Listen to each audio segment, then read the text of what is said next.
नमस्कार. शहाद्यात खळबळजनक प्रकार. उपचाराच्या नावाखाली वसुलीचा आरोप. 16 वर्षीय मुलाचा दुर्दैवी मृत्यू. शहादा शहरातील खाजगी आरोग्य व्यवस्थेवर गंभीर प्रश्न उपस्थित करणारी धक्कादायक घटना उघडकीस आली आहे. उपचारातील कथित निष्काळजीपणा आणि आर्थिक शोषणाच्या आरोपादरम्यान एका 16 वर्षीय मुलाचा मृत्यू झाल्याने शहरात तीव्र संतापाचे वातावरण निर्माण झाले आहे. डोंगरा येथील अभिजित कचरू सिरसाट यांनी आपल्या अल्पवयीन मुलाला 15 मार्च 2026 रोजी प्रकृती बिघडल्याने शहादा येथील सार्थक हॉस्पिटलमध्ये दाखल केले होते. मात्र उपचारादरम्यान योग्य वैद्यकीय सेवा न दिल्याचा गंभीर आरोप कुटुंबियांनी यावेळी केला आहे. कुटुंबियांच्या म्हणण्यानुसार रुग्णालयात दाखल करण्यापूर्वीच 5,000 रुपये रोख भरण्याची सक्ती करण्यात आली होती. त्यानंतर केवळ एका दिवसातच 16,600 रुपयाचे बिल आकारण्यात आले. तसेच आवश्यक औषधे रुग्णालयातच मेडिकलमधून घेण्यास भाग पाडण्यात आल्याचा आरोपही यापुढे करण्यात आला.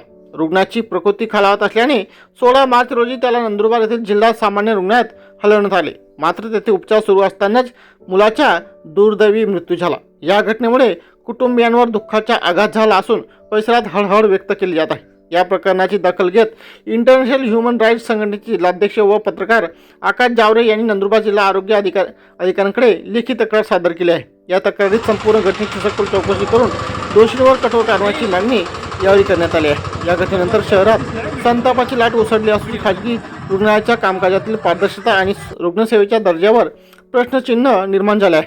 नागरिकांकडून या प्रकरणात तातडीने आणि निपक्ष चौकशी व्हावी अशी जोरदार मागणी यावेळी करण्यात आली आहे. दरम्यान संबंधित रुग्णालय प्रशासनाची अधिकृत प्रतिक्रिया अद्याप समोर आलेली नसून ती येणेही तितकेच महत्त्वाचे मानले जात आहे.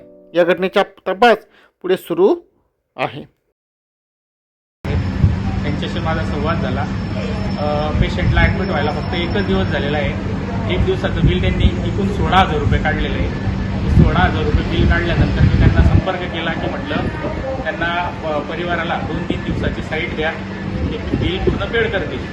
तर त्यांनी 2-3 दिवसाची साईट न देता ते म्हणाले की पेशंट जोपर्यंत बिल पेड होत नाही तोपर्यंत आम्ही पेशंट सोडणार नाही, असं त्यांनी शब्द दिला.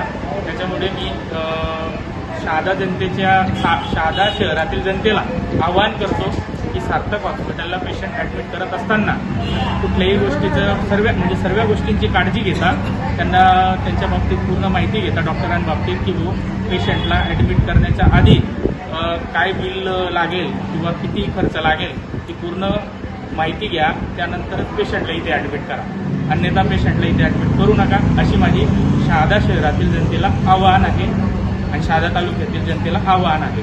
माझं नाव आकाश जावरे, संविधान आर्मी उत्तर महाराष्ट्र महामंत्री. धन्यवाद.